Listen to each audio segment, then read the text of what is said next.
ഈശോ മിശിഹായ്ക്ക് സ്തുതിയായിരിക്കട്ടെ. നോമ്പുകാലം ആത്മീയ നവീകരണത്തിൻ്റെയും കൂടെ കാലമാണല്ലോ.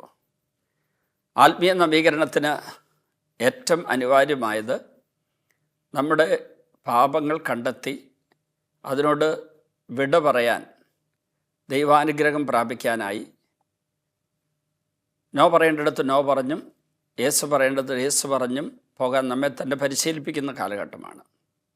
എൻ്റെ അടുക്കൽ ഒരാളൊരു ചോദ്യം ചോദിച്ചു, വച്ചാൽ മാരക പാപവും ലഘുപാപവും തമ്മിലുള്ള വ്യത്യാസം എന്താണ്?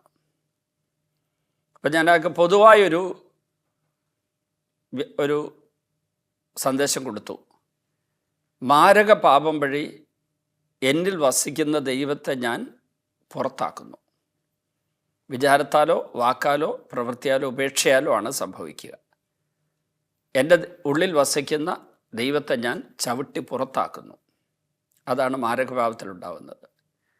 ലഘുപാപത്തിൽ ഞാൻ ദൈവത്തെ ഉപേക്ഷിക്കുന്നില്ല, പുറത്താക്കുന്നില്ല.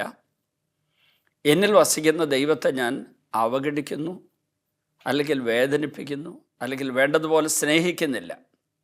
ഇവിടെയാണ് ലഘുപാപം എന്ന് പറയുന്നത്. ലഘുപാപത്തിലൂടെ ഒരാത്മാവിന് ക്ഷീണം ഉണ്ടാകുന്നുണ്ട്, മരണം ഉണ്ടാകുന്നില്ല. എന്നാൽ മാരകപാപത്തിലൂടെ ഒരാത്മാവിന് മരണം സംഭവിക്കുന്നുണ്ട്. നിത്യനാശമല്ല, ഒരാത്മാവ് നിർവീര്യമാകുന്നു, നിർജീവമാകുന്ന ഒരവസ്ഥയിലേക്ക് വരുന്നു. അതുകൊണ്ടാണ് മാരകപാപത്തെ ഡെഡ്ലി സിൻ എന്ന് പറയുന്നത്. അത് മരണകരമായ അവസ്ഥയിലേക്ക് ഒരു ആത്മാവിനെ നയിക്കും. പക്ഷേ ദൈവം കരുണാസമ്പന്നനായതുകൊണ്ട് ആ ആത്മാവിനെ ഉപേക്ഷിക്കില്ല. ആത്മാവിൽ ദൈവഛായ, ദൈവസാദൃശ്യം അത് രൂപം കൊണ്ട നിമിഷത്തിൽ ദൈവം നിക്ഷേപിച്ചതാണ്. ഉൽപ്പത്തി 1:26. ദൈവഛായ, ദൈവസാദൃശ്യം ആ ആത്മാവിന് നഷ്ടപ്പെടുന്നില്ല. മരണസമയത്ത് ആത്മാവ് അതുവരെയുള്ള ജീവിതത്തിൽ ചെയ്ത പാപങ്ങളെ വെറുത്തുപേക്ഷിക്കാതെ പിശാചിനോട് ഐക്യപ്പെട്ട് പൂർണ്ണമായി പിശാചിനെ തന്നെ വിട്ടുകൊടുത്ത് ജീവിച്ചിട്ടുണ്ടെങ്കിൽ ആ ആത്മാവ് മരണസമയത്ത് ആത്മാവിനെ പിശാച് സ്വന്തമാക്കുന്നത് വരെ ആത്മാവിൽ ദൈവഛായയും ദൈവസാദൃശ്യവും നിലനിൽക്കും. അപ്പോൾ നമ്മിൽ ഉള്ള ഈ ദൈവഛായ, ദൈവസാദൃശ്യം അതിന് മങ്ങലേൽക്കുകയാണ് ഈ ലഘുപാപം വഴി സംഭവിക്കുക. ബൈബിളിൽ ഒരു വചനമെടുത്ത് അതിനെക്കുറിച്ചൊന്ന് വ്യാഖ്യാനിക്കാമെന്ന് ഞാൻ കരുതുകയാണ്. ദിനവൃത്താന്തം 2-ാം പുസ്തകം 29-ാം അധ്യായത്തിൻ്റെ 6-7 തിരുവചനങ്ങളിൽ അതിലേക്ക് നമ്മെ നയിക്കുന്ന, ഈ സന്ദേശത്തിലേക്ക് നയിക്കുന്ന ഒരു വിശുദ്ധ വചനമുണ്ട്. നമ്മുടെ പിതാക്കന്മാർ ദൈവമായ കർത്താവിൻ്റെ മുൻപിൽ തിന്മ പ്രവർത്തിച്ചു, അവർ അവിശ്വസ്തത കാണിച്ചു, അവിടുത്തെ അവർ പരിത്യജിച്ചു. അവിടുത്തെ വാസസ്ഥലത്ത് നിന്നവർ മുഖം തിരിച്ചു, അവിടുത്തെ മുൻപിൽ പുറം തിരിഞ്ഞു. ഈ 2 വാക്കുകൾ, അവസാനത്തെ 2 വാക്കുകൾ, അവർ കർത്താവിന് നേരെ മുഖം തിരിച്ചു, അല്ലെ കർത്താവിൽ നിന്ന് മുഖം തിരിച്ചു എന്ന് പറയുമ്പോൾ ഞാനിപ്പോൾ നിങ്ങളെ നേരെ നോക്കി നിൽക്കുകയാണ്.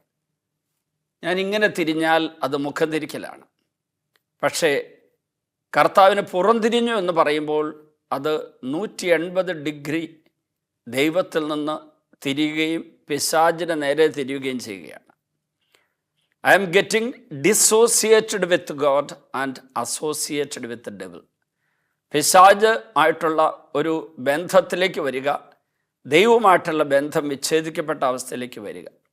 പക്ഷെ അവിടെ ദൈവം കരുണയുള്ളവനായതുകൊണ്ടാണ് ഞാൻ പൂർണ്ണമായി മരിച്ച് നശിച്ചു പോകാതിരിക്കുന്നത്. ഇതുമായിട്ട് ബന്ധപ്പെട്ട് ബൈബിളിലെ ചില വചനങ്ങൾ ഞാനിപ്പോൾ നിങ്ങളുടെ മുമ്പിൽ അത് സൂചിപ്പിക്കാം.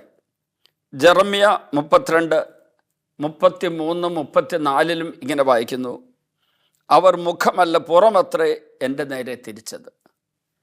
ഞാൻ നിരന്തരം ഉപദേശിച്ചിട്ടും അവർ അത് കേൾക്കാൻ തയ്യാറായില്ല.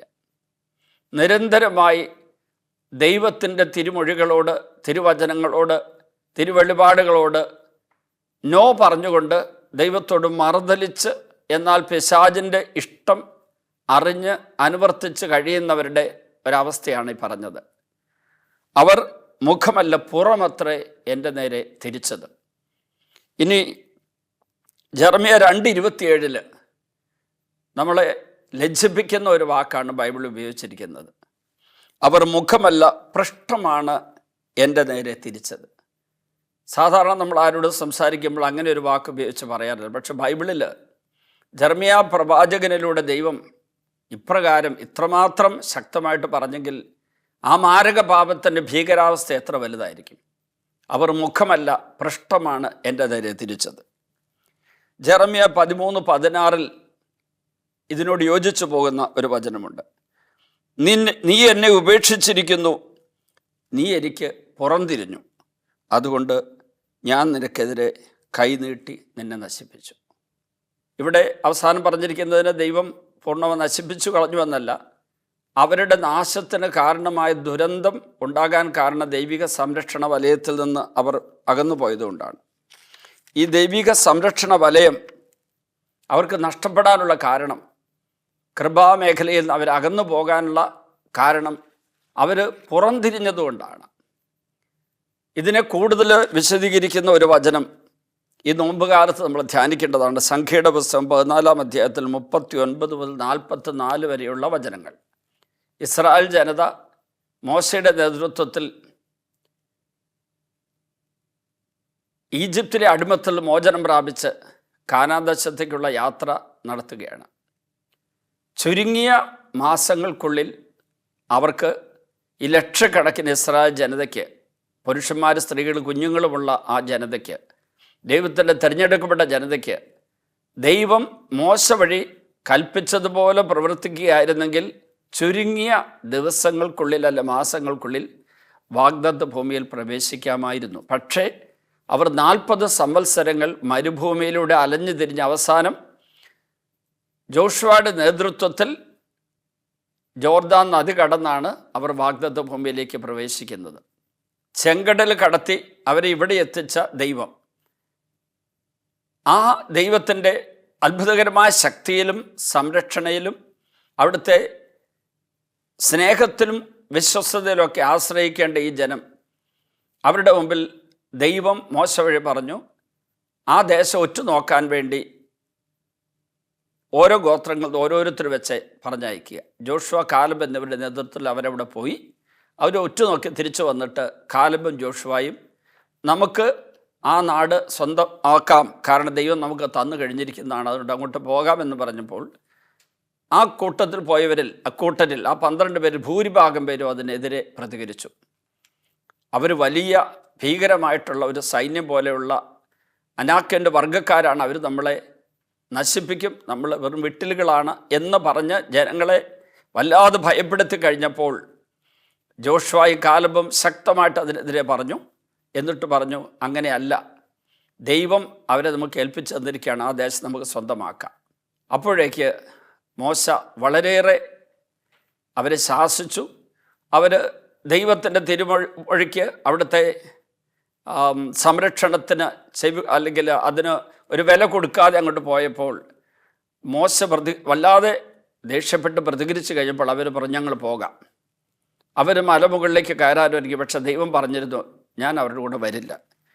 43-ാം വചനത്തിൽ ഇങ്ങനെയാണ് വായിക്കുക, കർത്താവിന് ഇരിക്കുന്നതിനാൽ അവിടുന്ന് നിങ്ങളോട് കൂടെ ഉണ്ടായിരിക്കുകയില്ല. കർത്താവിന് പുറംതിരിഞ്ഞിരിക്കുന്നു. ജെറമ്യായത് നമ്മൾ കണ്ടു. പുറംതിരിഞ്ഞിരിക്കുക, പൃഷ്ഠം തിരിയുക, മുഖമല്ല പൃഷ്ഠമാണ് തിരിച്ചത്, അങ്ങനെയൊക്കെയുള്ളത് നമ്മൾ കണ്ടു. അവർ നമ്മുടെ പിതാക്കന്മാർ ദൈവമായ കർത്താവിൻ്റെ സന്നിധിയിൽ നിന്ന് മുഖം തിരിച്ച് അവർ പുറംതിരിഞ്ഞു എന്നുള്ള വചനം നമ്മൾ കണ്ടു. ഇതാ സംഖ്യ 14:43 വായിക്കുകയാണ്, കർത്താവിന് പുറംതിരിഞ്ഞിരിക്കുന്നതിനാൽ അവിടെ നിന്ന് നിങ്ങളോടുകൂടി ഉണ്ടായിരിക്കുകയില്ല. കർത്താവിൻ്റെ വാഗ്ദാന പേടകമോ മോശയോ പാളയത്തിൽ നിന്ന് ഇറങ്ങി ചെല്ലാതിരുന്നിട്ടും അവർ ധിക്കാരൂപം മലയിലേക്ക് കയറി. മലയിൽ പാർത്തിരുന്ന അമലേക്കിനും കനാന്യരും ഇറങ്ങി വന്ന് അവരെ ഖേർമ വരെ തോൽപ്പിച്ചോടിച്ചു. അവരെ തകർത്ത് കുറേ പേര് കൊന്നുകളഞ്ഞു. ഈ ഒരു മഹാദുരന്തത്തിന് കാരണം അവർ കർത്താവിന് പുറംതിരിഞ്ഞിരുന്നു, അതിനാൽ കർത്താവ് അവരുടെ കൂടി ഉണ്ടായിരുന്നില്ല എന്നുള്ളതാണ്. നമ്മുടെ ആത്മീയ ജീവിതം ഈ നോമ്പുകാലത്തൊന്ന് ആത്മശോധന വിഷയമാക്കാം. എത്രമാത്രം ദൈവത്തോട് മുഖം തിരിഞ്ഞിരിക്കുന്ന ഒരവസ്ഥയാണ്. നമ്മൾ പുറംതിരിഞ്ഞിരിക്കുന്ന മാരകഭാവാവസ്ഥയിലാണോ? ലഘുപാപം അനുദപിക്കുമ്പോൾ തന്നെ ദൈവം ക്ഷമിക്കും. കുർബാനയിൽ പങ്കെടുക്കുമ്പോൾ ലഘുപാപത്തിന് മാപ്പ് കിട്ടും. ഇടയ്ക്ക് ബലഹീനത നിമിത്തം നമ്മുടെ മുഖം ഒന്ന് തിരിച്ചു പോയി എന്ന് കരുതി നമ്മൾ തമ്പുരാനോട് മാപ്പ് പറയുന്ന നിമിഷം തന്നെ നമുക്ക് പാപമോചനം കിട്ടുമെന്നുള്ള ബോധ്യത്തിലേക്ക് വരണം. കുർബാനയിലൂടെ അത് കിട്ടിക്കൊള്ളും. കുമ്പസാരിക്കാതെ തന്നെ ഈ ലഘുപാപത്തിൽ മോചനം കിട്ടും. പക്ഷെ മാരക പാപം എന്ന് പറയുന്നത് പുറംതിരിഞ്ഞ പാപം, ദൈവത്തെ ചവിട്ടി പുറത്താക്കിയ പാപമാണ്. അപ്പോൾ ആ ഒരു ദുരവസ്ഥയിൽ ഉണ്ടാകുന്ന ദുരന്തം എന്താണെന്ന് ചോദിച്ചാൽ അവിടെ അവർ പൂർണ്ണമായി ദൈവമായിട്ടുള്ള ബന്ധവിച്ഛേദനത്തിലേക്കും നാശത്തിലേക്കും വരികയാണ്. അതുകൊണ്ടാണ് അതിനെ ഡെഡ്ലി സിൻ, മാരക പാപം, മരണകരമായ പാപം എന്ന് വിളിക്കുന്നത്. അങ്ങനെ മരണകരമായ പാപം ഉണ്ടെങ്കിൽ ദൈവവുമായി അനുരഞ്ജനപ്പെടാൻ, പാപമോചനം പ്രാപിക്കാൻ കുമ്പസാര കൂദാശ സ്വീകരിക്കണം. ഒരു മാരകപാപം ഉള്ളുവെങ്കിലും അപ്പോൾ തന്നെ പോയി കുമ്പസാരിക്കുക. ഏറ്റവും അടുത്ത സാഹചര്യത്തിൽ കുമ്പസാരിക്കുക. അത് കഴിഞ്ഞേ കുർബാന സ്വീകരിക്കാൻ പാടുള്ളൂ. നമുക്ക് ഈ നോമ്പ് കാലത്ത് എപ്പോഴും ലഘുപാപമാണെങ്കിൽ മാരകപാപമാണെങ്കിൽ ദൈവമായിട്ടുള്ള ബന്ധത്തിൽ ശൈഥില്യം സംഭവിക്കും, വീഴ്ച പറ്റും, ദൈവത്തിൽ നിന്ന് അകന്നു പോകും, പിശാച് നമ്മളെ സ്വന്തമാക്കുമെന്നുള്ള ആ ദുരവസ്ഥ മനസ്സിലാക്കി തെറ്റിദ്ധരുത്താൻ ശ്രമിക്കാം. കർത്താവെ, ഞങ്ങളെ മാരകപാപത്തിൻ്റെ പൈശാചിക ബന്ധനത്തിൻ്റെ പിടിയിൽ മോചിപ്പിച്ച്, ലഘുപാപങ്ങളാണെങ്കിൽ പോലും അത് പിശാചിനെ സന്തോഷിപ്പിക്കുന്നു, ദൈവത്തിന് വേദന ഉണ്ടാക്കുന്ന സത്യം മനസ്സിലാക്കി ലഘുപാപങ്ങളിൽ നിന്നും മാരകപാപങ്ങളിൽ നിന്നും ഓടിയകലാൻ സഹായിക്കണമേ. പിതാവിൻ്റെയും പുത്രൻ്റെയും പരിശുദ്ധാത്മാവിൻ്റെയും നാമത്തിൽ ആമേൻ.